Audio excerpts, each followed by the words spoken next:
네, 청년부 예배에 나오신 모든 우리 지체들 주님의 이름으로 환영하고 축복합니다. 변함없는 주님의 사랑을 오늘도 우리가 예배하고 노래하는 이 시간 되길 소망합니다. 우리 시간 먼저 예배하기 앞서 함께 전심으로 기도했으면 좋겠습니다. 하나님, 우리 예배를 받아주시고 우리를 부르신 자리에서 주를 영화롭게 하는 모든 예배자가 될 수 있도록 도와주시옵소서. 우리 시간 주의 은혜를 구하면서 기도하겠습니다. 하나님 아버지 감사합니다.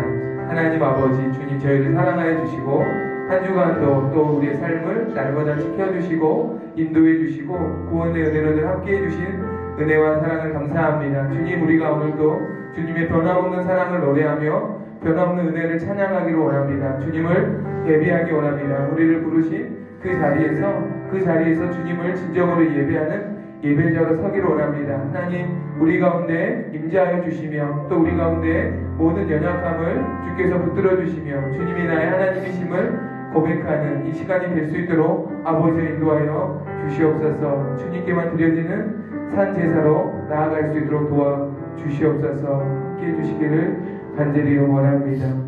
하나님 감사합니다. 우리의 마음과 뜻과 힘을 다해 주님을 사랑하며 주님을 노래하며 주님을 찬양하며 전심으로 예배하는 이 시간이 될 수 있도록 도와주시옵소서. 감사드리며 사랑이 많으신 예수님의 이름으로 기도드리옵나이다. 아멘. 우리 시간 주님의 은혜를 기뻐하며 박수치면서 힘차게 찬양하겠습니다.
아멘. 계속해서 주님의 임재를 기뻐하며 찬양하겠습니다.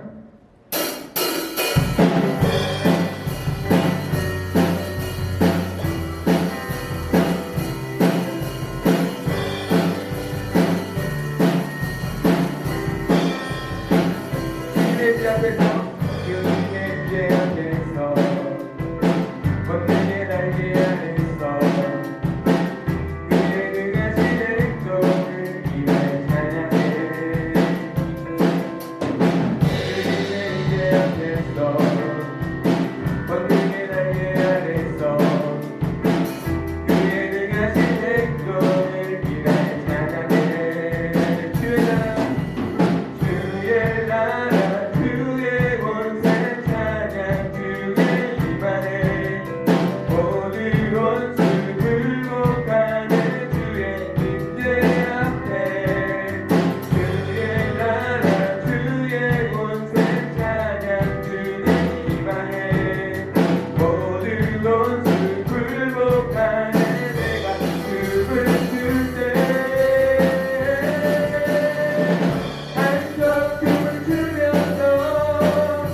전심으로 주님을 높이고 주님을 찬양하는 이 시간 되길 소망합니다.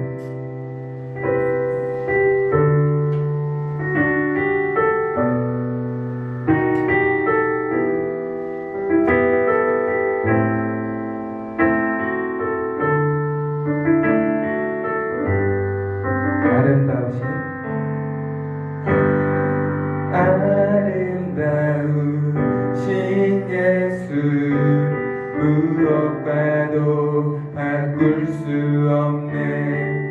그 어떤 보물들도 주님과는 이길 수 없네.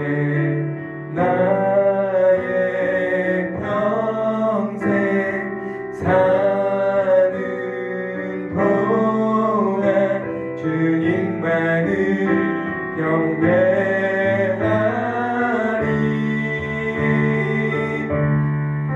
주님만이 모든 것, 내 영혼의 모든 것, 어둠을 밝히는 이 세상의 참된 빛, 영광을 돌리리. 어린 양 주 예수, 오직 주님만이 나의 구원자. 다시 한번 고백합니다. 아름다우신 예수 무엇과도 바꿀 수 없네. 그 어떤 보물들도 주님과는 비길 수 없네. 나의 평생 사는 동안 주님만을 경배하리.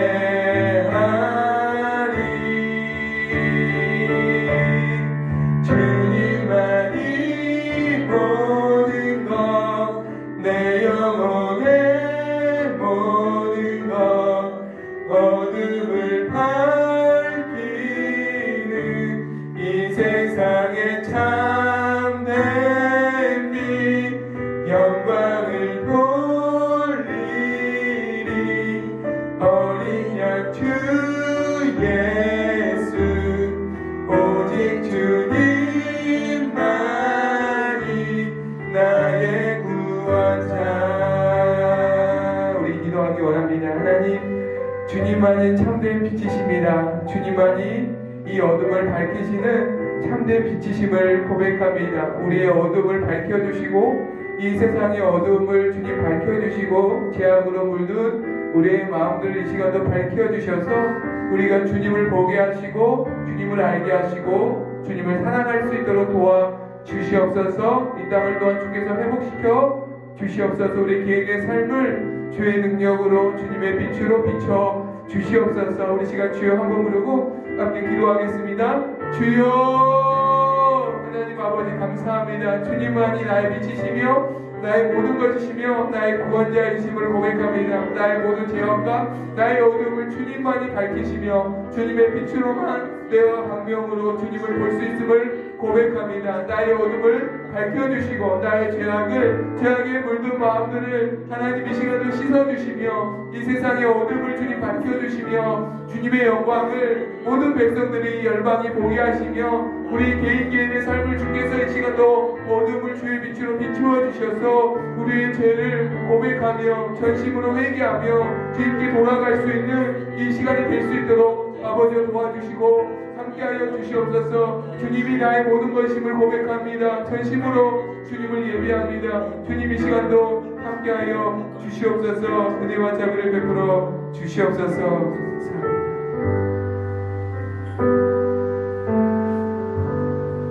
하나님 아버지, 한 주간도 크신 은혜와 사랑으로 저희와 함께하여 주시는 너무나 감사드립니다. 오늘도 거룩한 주일 맞이하여 우리가 전심으로 주님을 예배하는 예배자가 되기를 간절히 원하며 이 시간 주님을 예배합니다. 우리의 예배를 받아주시고 우리의 어둠을 참된 빛이신 주님의 빛으로 비추어 주셔서 우리의 어둠이 떠나게 하시고 우리의 재앙에 물든 마음이 주의 보혈로 씻음받게 하시고 주님께로 돌아가는 이 시간이 되게 도와주시옵소서. 주께서 이 열방의 모든 어둠을 밝혀주시고 주의 은혜로 회복되어지기를 간절히 원하옵고 감사드리며 사랑이 많으신 예수님의 이름으로 기도드리옵나이다. 아멘. 네, 우리 시 하나님 말씀은 사무엘상 7장 말씀 보겠습니다. 사무엘상 7장 3절에서 14절까지 말씀입니다. 사무엘상 7장 3절에서 14절입니다.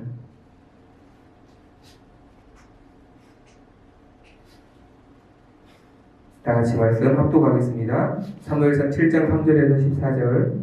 사무엘이 이스라엘 온 족속에게 말하여 이르되 만일 너희가 전심으로 여호와께 돌아오려거든 이방 신들과 아스다롯을 너희 중에서 제거하고 너희 마음을 여호와께로 향하여 그만을 섬기라. 그리하면 너희를 블레셋 사람의 손에서 건져내시리라. 이에 이스라엘 자손이 바알들과 아스다롯을 제거하고 여호와만 섬기니라. 사무엘이 이르되 온 이스라엘은 미스바로 모이라. 내가 너희를 위하여 여호와께 기도하리라 하매 그들이 미스바에 모여 무릎을 길어 여호와 앞에 붓고 그날 종일 금식하고 거기에서 이르되 우리가 여호와께 범죄하였나이다 하니라. 사무엘이 미스바에서 이스라엘 자손을 다스리니라. 이스라엘 자손이 미스바에 모였다 함을 블레셋 사람들이 듣고 그들의 방백들이 이스라엘을 치러 올라온지라. 이스라엘 자손들이 듣고 블레셋 사람들을 두려워하여 이스라엘 자손이 사무엘에게 이르되 당신은 우리를 위하여 우리 하나님 여호와께 쉬지 말고 부르짖어 우리를 블레셋 사람들의 손에서 구원하시게 하소서 하니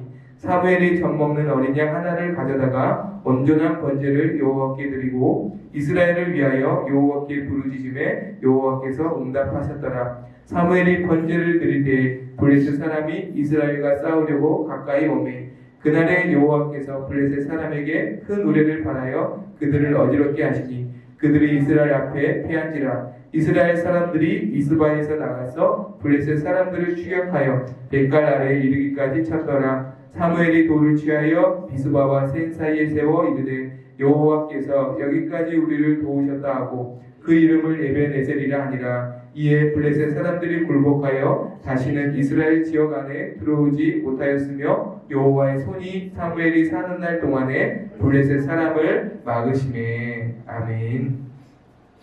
오늘 말씀을 보면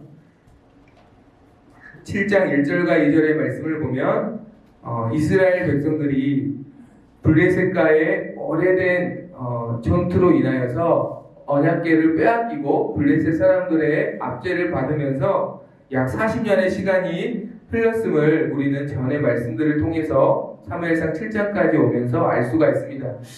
여러분 어떻습니까? 우리가 지금 코로나로 인해서 일상적인 삶을 제대로 지내지 못한 지가 거의 2달 되어 가는 것 같습니다. 그렇죠?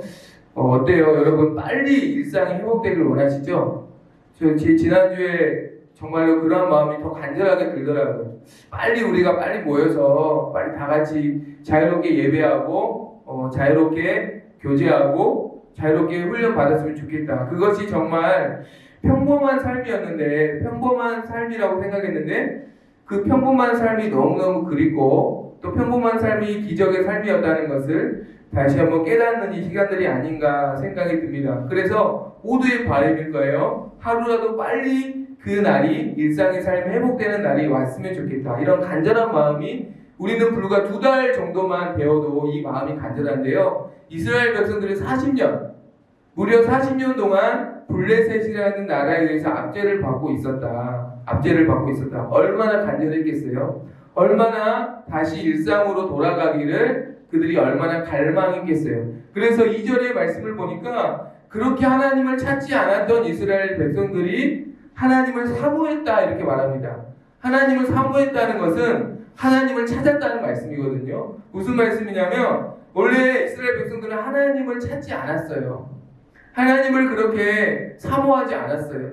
그런데 얼마나 갈급했으면 얼마나 급했으면 그들이 하나님을 전심으로 2절의 말씀 보니까요. 이스라엘 온 족속이 여러분 우리가 아마 시간이 우리도 계속되면요. 우리도 이렇게 온 온 사람들이, 온 청년들이 다 하나님을 너무너무 급하니까 우리가 찾을 수 있게 되겠죠? 그것처럼 지금 이스라엘 백성들은 너무너무 급해서 드디어 온 족속이 하나님을 찾고 하나님을 사모하기 시작하였습니다. 그런데요, 온 족속이 하나님을 찾았으니 하나님이 응답해 주실 줄 알았는데 그게 아니었어요.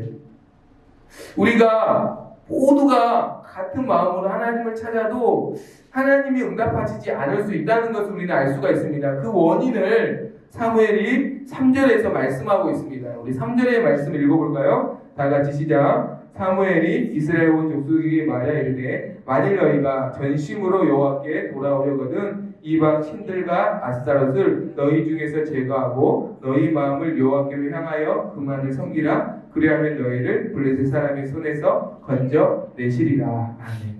무엇이 원인이었냐면 하나님이 응답하시지 않는 이유가 무엇이었냐면 이스라엘 백성들 마음 가운데 그들의 삶 가운데 여전히 우상이 있었다라는 것이죠. 우상이 무엇입니까? 하나님보다 더 사랑하고 하나님보다 더 기뻐하는 것들을 그들이 여전히 가지고 있으면서 하나님을 지금 찾고 있다는 것이죠. 여러분 기억해야 합니다. 내가 우상을 가진 채 하나님도 섬긴다면 하나님은 우리에게 결코 응답하시지 않습니다. 결코 응답하시지 않습니다. 이에 이스라엘 백성이 어떤 반응을 했냐면 4절의 말씀 보니까 이에 이스라엘 자손이 바알들과 아스다롯을 제거하고 여호와만 섬기니라 이렇게 말씀합니다. 자기들이 가졌던 모든 우상들을 제거하고 하나님만 섬겼다라고 말씀합니다. 여러분 우상이 뭡니까? 하나님보다 더 사랑하는 것이 우상입니다. 원래 이스라엘 백성들은 하나님의 은혜로 애굽을 탈출했고 약속의 땅으로 들어갔습니다. 하나님께서 그들의 구원자이시며 하나님께서 그들의 창조주이시며 하나님께서 그들을 통해서 특별히 택하여 주신 백성이 되었습니다. 하나님이 전부시고 하나님의 은혜로 가나안 땅의 모든 풍성함을 누리게 되었습니다. 그런데 중요한 것은 그들은 시간이 지날수록 내게 모든 것을 주신 하나님을 사랑하는 것이 아니라 하나님이 주신 것을 더 사랑하기 시작했습니다. 하나님이 주신 것을 더 기뻐하기 시작했습니다. 사실 우리에게 주신 모든 것이 하나님이 주신 것인데 우리도 하나님 모든 것을 주신 하나님보다 하나님이 주신 것을 우리가 더 사랑할 때가 많은데 그것을 성경에서는 우상이라고 말하고 그것을 제거해야만 하나님이 우리와 함께 하신다라고 말씀합니다. 신명기 8장을 보면 하나님은 이미 그것을 아셨고 이스라엘 백성들에게 이렇게 말씀하셨습니다. 너희가 그 땅에 들어가서 먹어서 배가 부르고 아름다운 집을 짓고 내 소와 양이 번성하고 너의 은금이 많아지며 너희가 나를 잊을까 하노라. 너희가 나를 잊을까 하노라. 그러니까 이것을 내가 너희들에게 다 준 것인데 너희가 오히려 이 모든 것을 준 나를 잊어버리고 이것들을 더 사랑하게 될까 하노라. 이렇게 하나님이 말씀하셨던 것이죠. 경고하셨던 것이죠. 그런데 그 경고가 실제로 그들의 삶 가운데 이루어졌다는 것입니다. 그래서 하나님은 너희가 들어가서 무엇을 하라고 말씀하셨냐면 신명기 8장 17절 말씀 보니까 신명기 8장 10절의 말씀 보니까 내가 먹어서 배부르고 내 하나님 여호와께서 옥토를 내게 주셨으므로 말미암아 그를 찬송하리라. 무슨 말씀이냐면 그것을 주신 하나님을 예배하라고 하나님은 말씀하셨습니다.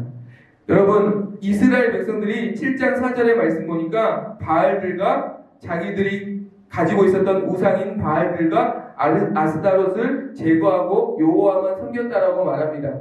우리가 우상을 제거했다는 것을 무엇을 통해서 보여줄 수 있냐면 하나님을 예배하는 모습을 보면 이 사람이 지금 우상을 제거한 사람인지 하나님만 사랑하는 사람인지 예배하는 모습을 보면 알 수가 있어요. 그래서 하나님이 신명기 8장에서도 너희가 그 땅에 들어가면 너의 모든 것을 주신 하나님을 찬양하라고 말씀하셨고 오늘 본문에서도 사무엘은 우상을 제거한 이스라엘 백성들을 미스바에 모으고 그들과 함께 하나님을 예배합니다. 그래서 하나님이 기뻐하시는 예배의 모습이 하나님만 섬기는 자의 예배의 모습이 오늘 미스바에서 예배하는 사무엘이 드리는 예배의 모습을 통해서 우리가 알 수 있다는 것이죠. 사무엘이 어떻게 예배했습니까? 우리 9절의 말씀 읽어보겠습니다. 사무엘이 젖먹는 어린 양 하나를 가져다가 온전한 번제를 여호와께 드리고 이스라엘을 위하여 여호와께 부르짖음에 여호와께서 응답하셨더라. 아멘. 사무엘이 하나님께 드리는 제사는 온전한 번제였습니다. 여러분, 번제는요, 모든 제사 중에 5가지 하나님 이스라엘 백성에게 주신 제사 방법이 있는데, 그 5가지 제사 중에 첫 번째이자 가장 기본이자 가장 예배의 원리가 담겨있는 제사이고, 모든 예배 중에 가장 오래된 예배 방식입니다. 그러니까 이 번제가 이스라엘이 회복해야 할 예배의 본질을 담고 있다라고 우리가 볼 수가 있죠. 번제는 여러분, 제물을 완전히 태워서 하나님께만 드리는 5가지 제사 중에서 하나님께만 온전히 드리는 유일한 제사가 번제입니다. 그러니까 사무엘은 지금 이 번제를 드림으로써 우리에게 메시지를 주고 있는 거예요. 우리가 어떻게 예배해야 되는지. 번제의 의미를 저는 2가지를 크게 말씀하고 싶습니다. 무슨 말이냐면, 먼저 번제는 제물의 온전한 희생과 그 온전한 희생으로 인한 속죄를 의미합니다. 그러니까 번제는 우리의 죄를 지은 사람의 죄를 대신해서 제물이 온전히 태워져서 하나님께 그 향으로 올려가는데, 이 번제가 자기를 온전히 희생해야만 그 번제는 이루어질 수 있고, 그 번제의 결과로 예배 드리는 자, 제사 드리는 자의 죄가 사함을 받는 것이죠. 이 번제물은 누구를 상징하냐면 우리를 위해서 십자가에서 모든 것을 내어주시고 그로 말미암아 우리의 죄를 사하여 주신 예수님의 십자가의 공로를 의미하고 있습니다. 그것이 번제의 하나의 의미이고요. 또 하나의 의미는 저도 내게 모든 것을 내어주신 하나님의 은혜에 감사함으로 하나님의 은혜로 구원받은 자로서 이제 나는 주님의 것입니다. 나도 이 번제물과 같이 내 모든 것을 주님께 드립니다. 이 고백이 또한 번제의 또 다른 의미입니다. 쉽게 말해서 지금 사무엘이 드리는 번제는 무엇이냐면 우리의 모든 것은 하나님의 은혜로 말미암은 것이고 나는 내 모든 것도 우리의 모든 것도 그렇기 때문에 기쁨으로 하나님께 드립니다. 이것을 고백하며 온전한 번제를 드렸다라고 말씀하는 것이에요. 여러분, 우리는 기억해야 합니다. 우리가 드려야 할 예배의 본질이 무엇이냐면 우리의 일부를 드리는 것이 예배가 아니라 우리의 모든 것을 드리는 것이 우리가 드려야 할, 우리가 회복해야 할 예배의 본질이고, 이것을 드릴 수 있는 사람이 지금 우상을 제거하는 사람이라는 것을 오늘 성경은 우리에게 말씀하는 것입니다. 여러분, 제가 어떤 지체가 저한테 그런 이야기를 한 적이 있어요. 제가 목사님 밥을 사주겠다고, 실명을 밝히고 싶지만 밝히지 않겠습니다. 근데 너 괜찮겠어? 물어보는데 그런 말을 들은 적이 있어요. 감동받았어요. 목사님 사주는 건 아깝지 않대요. 네. 여러분, 무슨 말씀이냐면 사랑하는 사람한테는요, 받는 게 좋은 게 아니라 해주는 게 좋아요. 그러니까 아깝다고 느껴지는 거는 어떤 경우냐면 사실 사랑하지 않을 때 아까운 거예요. 근데 사랑하는 사람한테 제가 여러분 가끔 제 어떤 생일이나 또 여러분이 한 번씩 저에게 선물을 가끔 줄 때가 있어요. 그러면 제 마음이 어떤 마음이냐면 너무 좋은데 미안한 마음도 커요. 그래서 저는 솔직히 말해서 여러분에게 받는 것보다 제가 여러분께 주는 게 더 좋아요. 여러분 안 믿으시죠? 네, 아무도 이제 그러면 저한테 안 줄 수도 있을 것 같은 불안한 마음도 드는데 정말이에요. 정말이에요. 여러분에게 제가 받는 것도 사실 감사하고 너무 미안한 마음도 있지만 너무너무 고맙지만 사실 주는 게 더 좋아요. 왜요? 생각해봤어요. 설교 준비하면서 이게 사랑이구나. 사실 제가 우리 아이들한테 받는 것보다 주는 게 좋아요. 그래서 일부러 집에 가면서 뭐를 사갈 때가 많아요. 주는 게 내가 좋으니까. 여러분, 우상을 제거했다는 것은 어떤 의미냐면 내가 하나님을 가장 사랑한다는 말이에요. 그러니까 우상을 제거하는 사람의 예배는요, 당연히 모든 것을 기쁨으로 드릴 수 있는 예배자가 되는 것이에요. 왜요? 내가 하나님을 사랑하니까 드려도 이게 아까운 것이 아니라 오히려 더 드리지 못해서 안타까운 마음이 드는 것이 여러분 진짜 사랑하는 사람의 모습이에요. 여러분 그렇죠? 내가 사랑하는 사람에게 해주는 게 아깝다고 생각하면 사실 사랑 안 하는 거예요. 사랑하는 척을 하는 거지.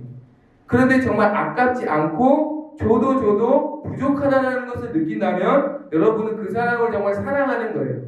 우리의 예배가 정말 하나님께 전심으로 모든 것을 드리는 예배, 그 예배자가 된다면 그 사람은 정말 하나님을 사랑하는 사람이에요. 하나님이 원하시는 예배는 그 예배를 지금 원하시는 거예요. 그렇다면 여러분, 그래서 번제는 모든 것을 태워드리는 게 번제잖아요. 모든 것을 드리는 것. 우리가 드리는 모든 것이 무엇일까? 두 가지를 생각했습니다. 하나는 나의 삶을 거룩한 제물로 구별해서 드리는 것이다. 그래서 로마서 12장 1절의 말씀 보니까 그러므로 형제들아 내가 하나님의 모든 자비하심으로 너희를 권하노니 너희 몸을 하나님이 기뻐하시는 거룩한 산 제물로 드리라. 이는 너희가 드릴 영적 예배니라. 아멘. 우리가 사실 몸과 마음으로 우리가 이루어져 있잖아요. 그래서 우리가 먼저 내 모든 것을 드린다라는 것은 우리의 몸을 하나님이 기뻐하시는 거룩한 제물로 구별해서 드리는 예배가 되어야 한다. 쉽게 말해서 여러분 본문에 나타난 사무엘이 하나님께 번제로 드린 제물의 모습을 보니까 9절의 말씀 보니까 젖먹는 어린 양 하나를 온전한 번제로 드렸다라고 말합니다. 젖먹는 어린 양은요, 모든 제물 중에서 하나님께서 생후 7일이 지난 다음에는 양이나 염소를 제물로 드릴 수 있다라고 말해요. 그러니까 생후 7일이 지난 가장 순수한 상태의 어린 양을 잡아서 하나님께 올려드렸던 것이죠. 쉽게 말해서 제물을 가장 거룩한 상태로 구별해서 하나님께 지금 이 양을 온전히 드렸다는 겁니다. 여러분, 하나님이 기뻐하시는 예배는 우리를 온전히 드리는 예배인데 우리는 하나님께 우리의 모든 것을 드려야 하는데 그 중에 우리의 몸을 드려야 되는데요. 우리의 몸을 가장 거룩한 상태로 드려야 한다는 거예요. 믿으십니까? 가장 거룩한 상태가 되려면 어떻게 해야 될까요? 일주일 동안 우리를 구별해서 주일에 와서 하나님을 예배하는 것입니다. 그러니까 예배하는 한 시간만 구별해서 드리는 게 아니라 일주일 동안 나의 삶 자체를 철저하게 거룩하게 구별하는 싸움을 싸워서 그 싸움을 싸우면서 주일에 와서 가장 최고의 거룩한 모습으로 내가 하나님을 예배하는 제물로 드려지는 것, 하나님께 나아가는 것, 그것이 너의 몸을 드리는 번제의 핵심이다, 본질이다 라고 말씀합니다. 어떻게 그렇게 합니까? 여러분 생각해 보세요. 하나님을 사랑하면 가능해요. 하나님을 사랑하면 어떻게 해서든지 하나님을 기쁘시게 하는 삶을 살고 싶어요. 그래서 한 주간 동안도 제 유혹이 있어도 하나님을 기쁘시게 하고 싶은 마음이 더 크기 때문에 나를 구별할 수가 있어요. 구별이 안 되는 이유는 무엇이냐면 하나님을 사랑 안 하기 때문에 그래요. 다른 것을 더 사랑하고 있기 때문에 나를 구별하고 싶은 마음이 없어지는 것이. 사랑하는 청년들, 우리가 기억했으면 좋겠습니다. 일주일 동안 내 모든 것이 주님의 것입니다. 믿으십니까? 일주일 동안의 나를 주님의 것으로 구별하여 나를 주일에 온전히 드리는 그 예배. 하나님은 그 예배를 반드시 기뻐하시고 받으시는 줄로 믿습니다. 혹시 내가 일주일 동안 죄를 범했다면 주일에 와서 최소한 그것에 대해서 애통하고 회개하고 그 시간을 통해서 또 다시 그 시간만이라도 최고로 구별해서 드릴 수 있는 그 예배를 드릴 수 있는 저와 여러분이 되기를 주님의 이름으로 축복합니다. 또한 우리는 몸뿐만 아니라 우리의 마음을 전심으로 드리는 예배자가 되어야 합니다. 여러분, 번제의 의미는 제가 말씀드렸죠. 내 모든 것은 주님의 것입니다. 그래서 나도 내 모든 것을 주님께 드립니다. 이 마음을 담아서 드리는 것이 번제이다. 이 마음을 담아서 드리는 것이 우리가 드려야 할 예배이다. 그러니까 여러분 신기한 게요. 똑같은 물건인데 마음이 담기지 않는 선물을 받으면 이상하게 그게 내게 전달이 안 돼요. 아주 작은 건데 그 친구의 마음이 담겨서 내게 오면 그게 신기하게 느껴져요. 여러분 그렇지 않나요? 그러니까 똑같은 물건인데 그냥 이 사람이 그냥 줘야 되니까 준 거다 이것과 정말 나를 생각해서 나를 정말 사랑해서 선물했다, 이게 똑같은 물건인데 이게 느껴져요. 이게 느껴져요. 사람도 그게 느껴져요. 여러분, 하나님은 모든 걸 아시죠? 하나님은 우리가 똑같이 예배하는 자리에 앉아서 예배해도 우리의 마음이 전심으로 담겨있지 않으면 하나님은 그 예배가 하나님께 전달이 안 돼요. 쉽게 말해서 그 예배가 하나님께 전달이 안 돼요. 우리 마음이 담겨져야 하나님께 전달이 돼요. 하나님께 전달이 돼요. 오늘 말씀은 미스바에 모여서 번제를 드리기 앞서서 사무엘이 했던 것이 뭐냐면 6절의 말씀 보니까 물을 길어 여호와 앞에 부었다라고 말해요. 물을 길어 부었다는 것은 우리의 마음을 쏟아놓는다라는 거예요. 우리의 마음을 하나님께 먼저 쏟아놓는다라는 거예요. 여러분, 우리의 마음을 하나님께 쏟아놓을 수 있는 예배가 되기를 주님의 이름으로 축복합니다. 지금까지 이스라엘 예배는 어떤 예배였냐면 하나님께 드리는 예배가 아니라 하나님께 받기를 원하는 예배였어요. 사무엘상 2장의 말씀만 봐도 엘리의 두 아들인 홈니와 비느하스가 제사장임에도 불구하고 제사장이라는 직분을 이용해서 백성들이 가져와 하나님을 예배하는 그 제물을 자기들이 먼저 훔쳐가는 것을 보아요. 그 예배를 통해서 자기의 배를 채우고 자기 원하는 것을 먼저 취하는 받기를 이용하고 심지어는 언약궤를 블레셋과의 싸움에서 가지고 가서 하나님의 이름을 이용하여 전쟁에서 이기려고 하는 정말로 그 모습까지도 우리는 볼 수가 있죠. 받는 것을 기뻐하고 헌신이 없고 오히려 하나님을 이용하는 예배를 지금까지 그들이 드렸기 때문에 하나님이 그들 가운데 함께 하실 수가 없었다라고 말씀합니다. 아무리 우리가 일상의 회복이 빨리 오기를 바라는 마음이 있다 할지라도 우리가 우리 안에 우상이 있다면 하나님은 여전히 응답하시지 않을 것입니다. 사랑하는 청년들, 이런 질문을 여러분이 할 수도 있을 것 같아요. 어떻게 그렇게까지 하나님을 예배할 수 있습니까? 너무 우리가 손해보는 거 아닙니까? 내 모든 것을 하나님께 그렇게 드리면 나의 삶은 그럼 무엇입니까? 나는 그럼 아무것도 가지지 못하는 거 아닙니까? 나는 손해보는 거 아닙니까? 하나님을 섬기는 것이 이렇게 힘든 거 아닙니까? 이렇게 이야기하실 수 있습니다. 여러분, 3절의 말씀을 자세히 보세요. 사무엘이 이스라엘 온 족속에게 말하이르되 만일 너희가 전심으로 여호와께 돌아오려거든 이방 신들과 아스타롯을 너희 중에서 제거하고 너희 마음을 여호와께로 향하여 그만을 섬기라. 그리하면 너희를 블레셋 사람의 손에서 건져내시리라. 무슨 말씀이냐면 우리가 하나님께 전심으로 드리면 우리는 누구 것이 되냐면 하나님의 것이 돼요. 하나님의 소유가 돼요. 하나님의 소유가 된다는 것은 하나님의 보호를 받는다는 거예요. 믿으십니까? 그래서 이사야 43장 1절과 2절은 이렇게 말합니다. 우리가 진짜 좋아하는 말씀이에요. 야곱아, 너를 창조하신 여호와께서 지금 말씀하시니라. 이스라엘아, 너를 지으신 이가 말씀하시느니라. 너는 두려워하지 말라. 내가 너를 구속하였고 내가 너를 지명하여 불렀나니 너는 내 것이라. 내가 물 가운데 지날 때에 내가 너와 함께 할 것이라. 강을 건널 때 물이 너를 침몰하지 못할 것이며 내가 불 가운데로 지날 때에 타지도 아니할 것이요 불꽃이 너를 사르지도 못하리니. 우리는 불 가운데 지날 때 하나님이 나와 함께 해주시길 원하시죠? 내가 불 가운데 지날 때도 하나님이 나를 타지 않게 붙잡아 주시길 원하시죠?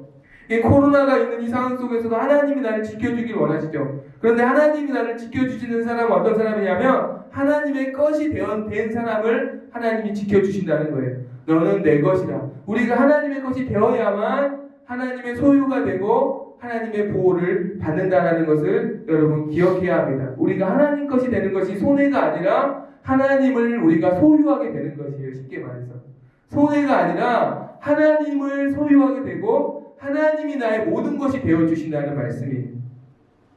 나의 능력이 되어주시고 나의 힘이 되어주시고 나의 부족한 재정을 채워주시는 분이 되어주시고 나의 연약함을 고쳐주시는 분이 되어주시겠다는 것이 사랑하는 청년들, 우리 이 예배를 통해서 나의 몸을 거룩히 구별해서 드리는 예배가 되길 바라고 나의 마음을 온전히 담아서 찬양하고 나의 마음을 온전히 담아서 말씀을 듣고 나의 마음을 온전히 담아서 하나님께 기도하여 우리가 주님의 것이 되기를 소망합니다. 그렇다면 주님이 우리의 모든 것이 되어 주실 줄 믿습니다.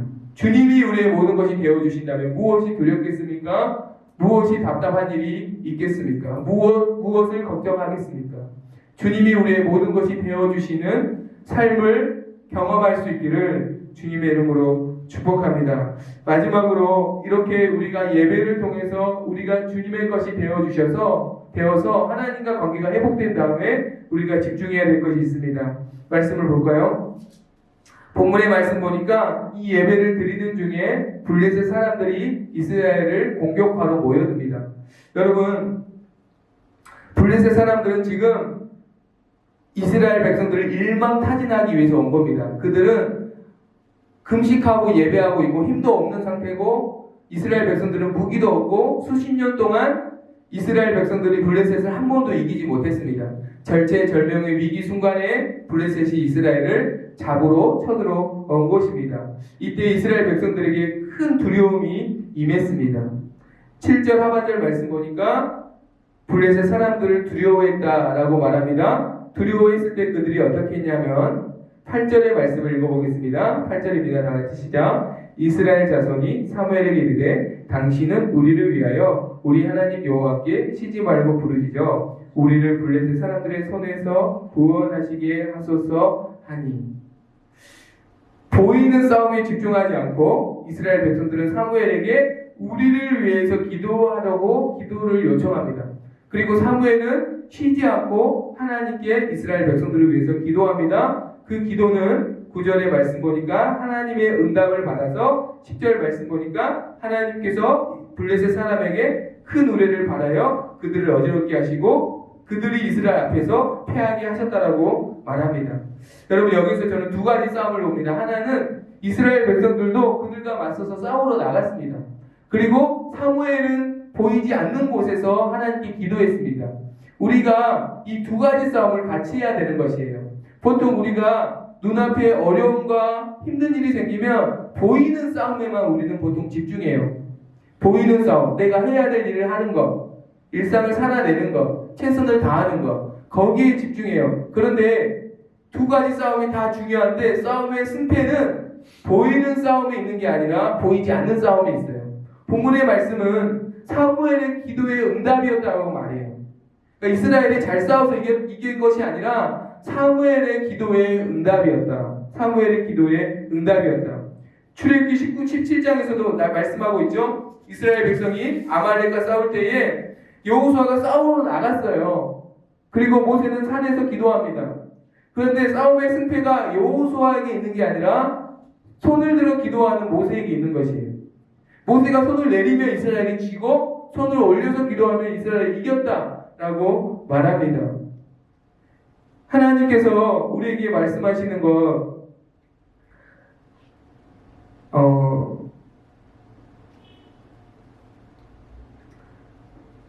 두렵다고 보이지 않는 싸움을 멈추면 안 된다. 두렵다고 보이는 것에만 집중하면 안 된다. 오히려 싸움의 승패가 두려울수록 보이지 않는 싸움이 있다는 것을 기억하라고 저와 여러분에게 오늘 말씀하시는 줄로 믿습니다. 제가 한동안 그런 걸 느꼈습니다. 무엇이냐면 보이지 않는 싸움이 회복이 안 되니까 보이는 싸움이 참 어렵다는 생각을 많이 했어요. 반면에 보이지 않는 싸움인 기도가 회복이 되면 보이지 않는 싸움은 반드시 회복될 수밖에 없습니다. 그러니까 우리가 우선순위를 분명히 둬야 돼요. 보이지 않는 싸움을 회복해서 보이는 싸움을 승리하게 만들어야 되지, 보이는 싸움에 집중해서 보이지 않는 싸움을 놓치면 영원히 승리할 수가 없어요. 오늘 말씀의 승리를 7장 13절 12절 말씀 보니까 예베네셀이라고 말해요. 하나님이 우리를 도우셨다. 우리의 힘으로 이길 수 있는 게 아니라 하나님이 우리를 도와주셔야 이기는 겁니다. 하나님이 우리를 도와주시는 것, 쉬지 않고 두려울수록 기도하는 저와 여러분이 되기를 주님의 이름으로 축복합니다. 중요한 것은 이 에베네셀이 여기까지 도우셨다는 거거든요. 그런데요, 13절 말씀 보니까 사무엘이 사는 날 동안에 블레셋 사람이 이스라엘을 넘어오거나 이기지 못했다라고 말해요. 왜요? 에베네셀이 계속되는 거예요. 무엇이 계속될 때? 기도가 멈추지 않으면 에베네셀은 계속됩니다. 근데 기도가 멈추면, 그러니까 사무엘은 자기가 사는 날 동안에 이런 고백을 합니다. 사무엘상 12장 23절에 이런 고백을 해요. 나는 너희를 위하여 기도하기를 쉬는 죄를 여호와 앞에 결단코 범하지 아니하고, 이런 말을 해요. 그러니까 사무엘은 사는 날 동안에 기도를 멈추지 않았고, 기도가 멈추지 않는 사무엘로 인하여서 에베네셀이 그가 사는 날 동안에 계속 되었다라고 성경은 우리에게 말씀하는 것입니다. 저는 코로나가 조심해야 되지만, 늘 말하는 거지만 두렵지 않습니다. 그 이유는 제가 건강해서가 아니라 하나님을 믿기 때문이고, 또 하나는 하나님께 기도하고 있기 때문입니다. 여러분 기억했으면 좋겠습니다. 여러분이 쉬지 않고 하나님께 기도하는 사람이 된다면 에베네셀의 은혜가 여러분에게도 계속 되어질 줄로 믿습니다. 보이는 싸움도 중요하지만 보이는 싸움을 잊게 하는 것이 보이지 않는 싸움이 있다는 것을 여러분 기억하시고, 어떻게든 보이지 않는 기도의 자리를 회복할 수 있기를 주님의 이름으로 축복합니다. 말씀 맺으려고 합니다. 여러분, 하나님이 우리가 정말 급하다고 응답하시는 게 아니라 우리 안에 우상이 제거되어야 하나님은 응답하십니다. 우상이 제거된 사람의 특징은 전심으로 하나님을 예배하는 사람입니다. 하나님께 모든 것을 드리는 예배자가 되는 것입니다. 그것이 하나님이 기뻐하시는 예배자의 모습이고, 그렇게 관계가 회복된 사람은 하나님께 쉬지 않고 기도합니다. 에베네셀의 하나님이 우리의 하나님이 되심을 여러분 한 주간도 경험할 수 있기를 주님의 이름으로 축복합니다. 우리 시간 기도하면 좋겠습니다. 함께 기도하기 원합니다. 하나님, 에베네셀의 하나님이 우리 하나님이심을 고백합니다. 내 안에 하나님보다 더 사랑했던 모든 우상들을 버리게 하시고 전심으로 주님께 모든 것을 드리는 예배자로 주님과 나와 관계가 회복되기를 원합니다. 내가 쉬지 않고 기도하여서 오늘도 하나님이 나와 함께 하심을, 에베네셀의 하나님이심을 경험할 수 있도록 도와 주시옵소서. 우리 함께 기도하겠습니다. 하나님 감사합니다. 하나님이 나의 하나님이시고 에베네셀의 하나님이심을 믿습니다. 아버지, 우리 안에 하나님보다 더 사랑하는 모든 우상들을 제거하고 진심으로 주님께 돌아가고 정말로 주님을 전심으로 예배하는, 주님께 모든 것을 드리는 예배자로 우리를 사용하여 주시옵소서. 하나님, 우리가 쉬지 않고 기도하여 보이지 않는 싸움을 승리할 수 있도록 아버지를 인도하여 주시기를 간절히 원합니다. 그 기도를 들으시고 여기까지 도우신 하나님이 앞으로도 도와주시는 놀라운 기적들이 우리의 삶 가운데 일어날 수 있도록 아버지가 도와주시옵소서. 주님 감사합니다. 하나님, 우리가 하나님보다 더 사랑하는 것들, 너무너무 많은 우상들을 이 시간 회개하고 하나님 한 분만을 사랑하는 전심으로 주님께 모든 것을 드리는 예배자가 될 수 있도록 도와주시옵소서. 하나님 앞에서 보이는 싸움이 아니라 보이지 않는 싸움에 더 집중하여 에베네셀의 하나님이 일평생 동안 우리와 함께 하심을 우리가 보게 하여 주시옵소서.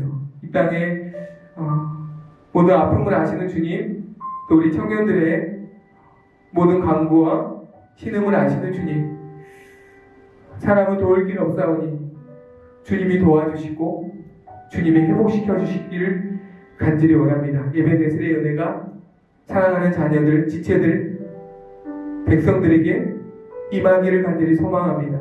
도와주시옵소서. 이 시간 주님께 드리는 예물을 기쁘게 받아주시고 하나님 나라와 영광을 위하여서 귀하게 사용하여 주시옵소서. 주님께 더 드리지 못해 안타까워하는 우리의 진정한 심령이 되기를 원합니다. 지금은 우리 주 예수 그리스도의 은혜와 하나님 아버지의 극진하신 사랑하심과 성령님의 감화 감동하심, 이 시간 예배 내세의 하나님을 경험하길 원하는 사랑하는 주의 자녀들 머리 위에 영원토록 함께 있을지어다. 아멘.